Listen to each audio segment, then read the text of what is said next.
Hai anak-anak, Assalamualaikum warahmatullahi wabarakatuh. Alhamdulillah, pada kesempatan kali ini kita bisa berjumpa. Welcome to my channel. Di video kali ini saya akan menjelaskan tentang materi peran ilmu kimia dalam kehidupan. Jangan lupa like and subscribe ya anak-anak. Semoga bermanfaat. Terima kasih.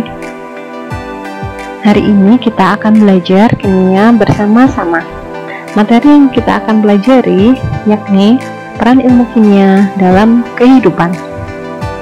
Materi yang akan dibahas adalah hakikat kimia, peran kimia dalam kehidupan, metode ilmiah, serta keselamatan dan keamanan kerja di laboratorium. Apa yang ada di benak pikiran anak-anak semuanya ketika mendengar kata kimia? Apakah yang terlintas di benak pikiran anak-anak adalah tentang zat-zat yang berbahaya, atau rumus-rumus yang banyak sekali, atau orang yang sedang bekerja di laboratorium, atau malah yang berbahaya seperti ini, seperti ledakan bom atom? Selintas terlihat mengerikan ya. Apapun yang ada di pikiran anak-anak, sebenarnya dalam kehidupan sehari-hari kita tidak terlepas dari yang namanya kimia. Misalnya, seperti ini, pembersih lantai, kaca, ataupun sabun yang sering kita pakai, bahkan air yang kita minum sehari-hari, dan juga nasi yang kita makan, itu sangat erat hubungannya dengan kimia, karena kesemuanya bahan tersebut mengandung zat kimia. Jadi tidak semuanya zat kimia berbahaya itu berbahaya untuk kita kan, malah sebagian bermanfaat untuk kita. Nah, seperti ini dalam satu produk yang mengandung bahan kimia. Biasanya informasi bahan kimia yang terkandung dapat kita lihat di bagian komposisi bahan. Biasanya komposisi bahan ini terletak di bagian belakang produk seperti ini. Nah, dari sini kita semua kan jadi mengerti mengenai bahan kimia yang terkandung pada suatu produk. Nanti ada tugas untuk anak-anak di rumah. Silahkan cari 5 produk dan kemudian dokumentasikan produk dan tuliskan beberapa komposisi bahan kimia penyusun produk tersebut. Silahkan dikirim dalam format PDF, dikirim ke Edu Fikri, jangan lupa. Nah, setelah kita mengetahui kimia di sekitar kita, sekarang kita akan pelajari ilmu kimia. Ilmu kimia adalah ilmu yang mempelajari struktur susunan sifat, perubahan materi dan energi yang menyertainya. Nah, ini ada salah satu kimyawan muslim yang ternama, yakni Jabir Ibnu Hayyan, lahir dari 750 hingga meninggal pada tahun 803 Masehi. Nah, beliau ini menemukan asam nitrat, teknik distilasi atau penyulingan, dan masih banyak lagi yang lain. Hakikat ilmu kimia itu apa? Bahwa benda bisa mengalami perubahan bentuk maupun susunan partikel menjadi bentuk yang lain, sehingga terjadi deformasi, perubahan letak susunan sehingga mempengaruhi sifat-sifat yang berbeda dengan wujud yang semula. Nah, lantas manfaat belajar kimia itu apa? Oke, yang pertama adalah pemahaman yang lebih baik terhadap alam sekitar dan berbagai proses yang berlangsung di dalamnya. Yang kedua, mengubah bahan alam jadi produk yang lebih berguna untuk kita. Nah, lalu hubungan ilmu kimia dengan ilmu pengetahuan yang lain ada loh. Nah, seperti ini. Kita tahu bahwa kimia itu adalah center of science. Ilmu kimia erat hubungannya dengan ilmu lain, seperti pada slide tersebut. Lantas, ilmu kimia juga berkait dengan bidang-bidang yang lain. Yang pertama adalah bidang pertanian. Pada bidang pertanian, ilmu kimia digunakan sebagai ilmu pembuatan insektisida dan pupuk. Betapa banyak para petani menggunakan produk-produk ini jika menginginkan hasil panen yang melimpah. Yang kedua, pada bidang peternakan, ilmu kimia digunakan sebagai ilmu pembuatan disinfektan dan pengolahan limbah dari ternak. Digunakan disinfektan dan obat-obatan lain untuk melindungi ternak dari penyakit apapun. Limbah ternak bisa juga digunakan sebagai biogas dan pupuk yang berguna untuk masyarakat. Lalu pada bidang kedokteran, yaitu penggunaan sinar X untuk ronsen dan pembuatan alat-alat kedokteran. Kemudian pada bidang farmasi, pada bidang farmasi ilmu kimia digunakan sebagai ilmu untuk meracik obat-obatan. Dan pada bidang hukum, ilmu kimia bermanfaat sebagai pemberi alat bukti berupa fakta yang dilakukan dengan ilmu forensik, yaitu untuk tes narkoba dan sidik jari. Nah, insya Allah paham semua ya. Selanjutnya, kita akan mempelajari metode ilmiah. Apa sih metode ilmiah itu?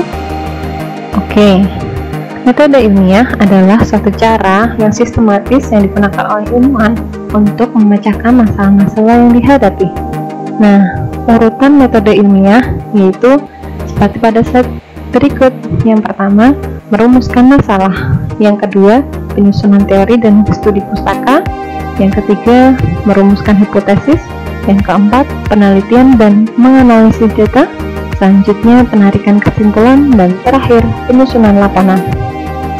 Pada contoh dari rumusan masalah ya, ini kita buat contoh masing-masing. Contoh dari rumusan masalah, misal yang terjadi pada sekitar kita terdapat limbah yang tercemar. Misal yang ada pada rumah kita, yaitu air sumur yang tercemar limbah. Maka rumusan masalahnya adalah apakah terdapat pencemaran pada air sumur. Lalu dilakukan kajian pustaka atau studi pustaka tentang hal-hal yang berkaitan dengan pencemaran, ciri-ciri dan penanggulangannya. Lalu tahap selanjutnya adalah merumuskan hipotesis. Maka hipotesis dari hal-hal di atas adalah mengapa air sumur tercemar? Ya, karena terdapat pabrik tekstil misalnya di sekitar lingkungan tersebut. Mungkin pengelolaan limbah pada pabrik tersebut kurang tertata dengan baik. Lalu tahap selanjutnya adalah pengumpulan data. Nah, pengumpulan data bisa dilakukan dengan cara terjun langsung atau survei ke pabrik. Nah, ini ya misalnya salah satu contoh pabrik tekstil misalnya, untuk melihat proses pengolahan limbah juga, apakah sudah sesuai prosedur ataukah belum. Nah, kemudian setelah data terkumpul, maka dilakukan uji hipotesis. Cara menguji hipotesis bisa dengan dua cara, apakah betul atau tidak adanya pencemaran air sumur tersebut karena hadirnya pabrik tekstil tadi. Jika betul, maka penanggulangannya seperti apa? Jika salah, maka perlu cara lain seperti apa? Dan terakhir, kemudian bisa diberikan kesimpulan. Oke, sebelum ke kesimpulan dan laporan, tadi saat penelitian dan menganalisis data, sebenarnya dalam eksperimen ada yang namanya variabel. Apa itu variabel? Variabel adalah segala sesuatu yang dapat diubah atau berubah dalam suatu eksperimen. Jenis variabel ada 3. Yang pertama variabel bebas, yang kedua variabel terikat, yang ketiga variabel kontrol. Variabel bebas itu adalah variabel yang dapat diubah. Variabel terikat yaitu yang bisa berubah karena mengikuti variabel yang lain, misalnya variabel bebas tadi. Kemudian variabel kontrol adalah variabel yang dibuat tetap. Oke, misal variabel ya, ini contoh dari penggunaan variabel. Contoh pada sebuah eksperimen pengaruh suhu terhadap kelarutan suatu zat. Kita sediakan 3 larutan yang kita masukkan dalam tabung Erlenmeyer. Kita tandai yang pertama A, yang kedua B, yang ketiga C. Pada tabung A Erlenmeyer pertama ya, kita buat nanti suhu 25 derajat, suhu kamar. Yang kemudian yang B suhu 50 derajat, kita panaskan sampai sekitar 50 derajat. Kemudian yang C itu larutan yang kita panasi hingga suhu 100 derajat Celcius. Lalu A, B, C kemudian kita bandingkan manakah zat misalnya garam ataupun gula ya yang larut terlebih dahulu ya, apakah yang A, B, atau C. Nah, kesimpulannya ya, ternyata yang C itu kelarutan zatnya lebih cepat begitu ya, sehingga variabel bebasnya, karena yang dibuat variasi adalah suhu, maka yang variabel bebasnya adalah suhu. Kemudian variabel yang berubah karena perubahan variabel bebas tadi namanya variabel terikat ya, kelarutannya berbeda-beda. Kemudian variabel kontrol yang dibuat sama ya, satu dengan yang lain nggak boleh beda gitu ya. Jadi variabel kontrol itu untuk mengontrol semuanya ya, jadi semuanya sama ya, yaitu dalam hal ini jumlah volume atau jenis zat. Ini ya, tambah satu lagi jenis larutan, jenis zat, maaf ya, jumlah volume dan jenis zat. Seperti itu ya anak-anak semuanya. Semoga kita membahas metode ilmiah ini, semoga semuanya paham ya. Kemudian yang terakhir setelah menarik kesimpulan, yaitu penyusunan laporan. Ada pendahuluan, tinjauan pustaka, metode penelitian, data, kesimpulan, dan daftar pustaka. Serta yang terakhir adalah lampiran. Oke, kita masuk ke bahasan yang terakhir, yaitu keselamatan kerja. Keselamatan kerja dan keamanan kerja di laboratorium. Oke, yang pertama kita mengenal alat pelindung diri ya. Sebelum memasuki lab ya, pastikan harus menggunakan, ya disarankan untuk menggunakan alat pelindung diri. Alat pelindung diri itu terdiri dari yang pertama memakai sepatu, yang kedua jas lab, yang ketiga pelindung muka, yang keempat masker dan sarung tangan. Ini untuk apa? Untuk melindungi diri kita ya dari bahaya atau kecelakaan kerja saat di laboratorium. Kemudian di laboratorium kita juga mengenal istilah nama-nama alat laboratorium, sehingga ini untuk memudahkan kerja kita di laboratorium. Yang pertama itu namanya buret. Kegunaannya untuk penitrasi larutan ya.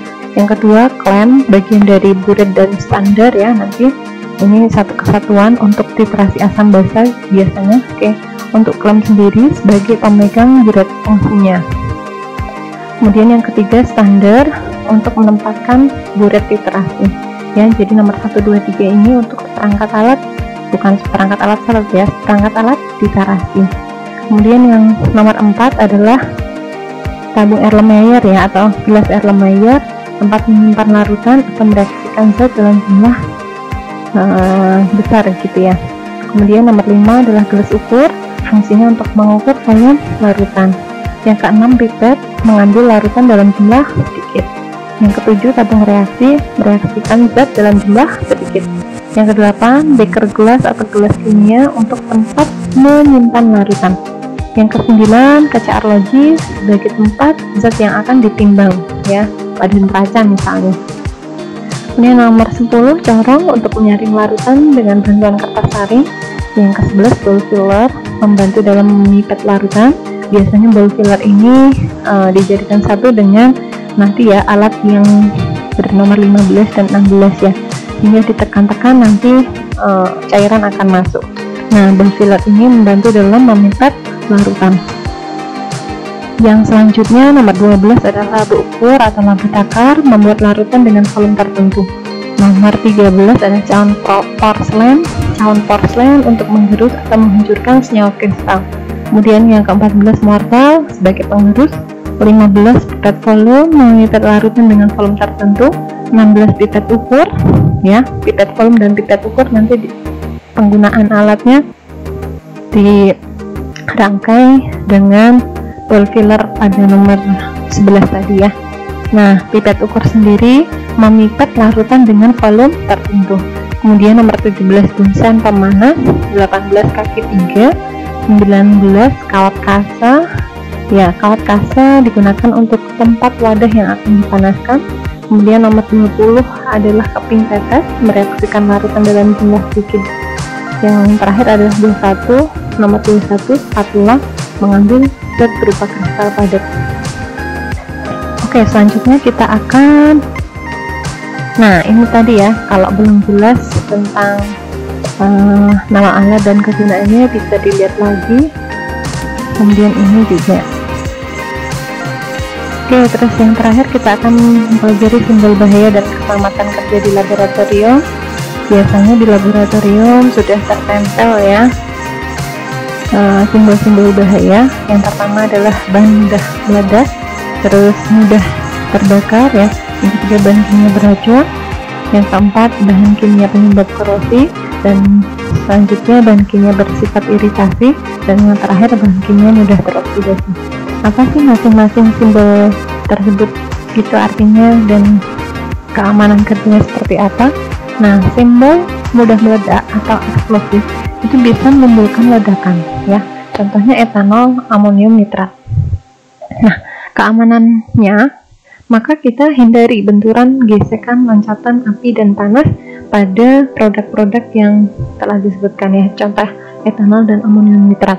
Kemudian yang kedua, bahan kimia mudah terbakar atau namanya flammable, dapat mudah terbakar, contoh logam alkali dan hidrogen. Maka keamanannya kita sebaiknya hindari campuran dengan udara dan sumber api. Yang ketiga adalah bahan kimia beracun atau toksik, jika terhisap atau tertelan bisa menyebabkan kematian ya. Contoh asam sianida, karbon monoksida. Ini maaf ya, ada non teknis. Karbon monoksida. Nah, ini hindari kontak atau masuk ke dalam tubuh baik mulut, kulit dan pernafasan. Kemudian yang selanjutnya, bahan kimia bersifat korosif, dapat merubah jaringan tubuh atau benda, contoh belerang dioksida dan klorin. Hindari kontaminasi pernafasan serta kontak dengan kulit atau mata. Nah, kemudian bahan kimia penyebab iritasi atau iritan dapat menyebabkan iritasi kulit, mata, dan alat pernafasan, contoh amonia dan pensil klorida. Kemudian hindari kontaminasi udara pernafasan serta kontak dengan kulit dan mata. Dan yang terakhir adalah bahan kimia mudah teroksidasi atau oxidizing, dapat mudah menguap dan mudah terbakar melalui oksidasi. Penyebab terjadinya kebakaran umumnya terjadi akibat reaksi bahan tersebut dengan udara yang panas, percikan api, atau karena reaksi dengan bahan-bahan yang bersifat reduktor. Contoh dari bahan mudah teroksidasi adalah hidrogen peroksida dan kalium perklorat. Maka ini keamanannya, hindari dengan udara yang panas, percikan api, dan letakkan bahan dengan bahan-bahan yang bersifat reduktor. Oke, cukup sekian. Thanks for watching. Semoga ilmunya bermanfaat. Cukup sekian. Assalamualaikum warahmatullahi wabarakatuh.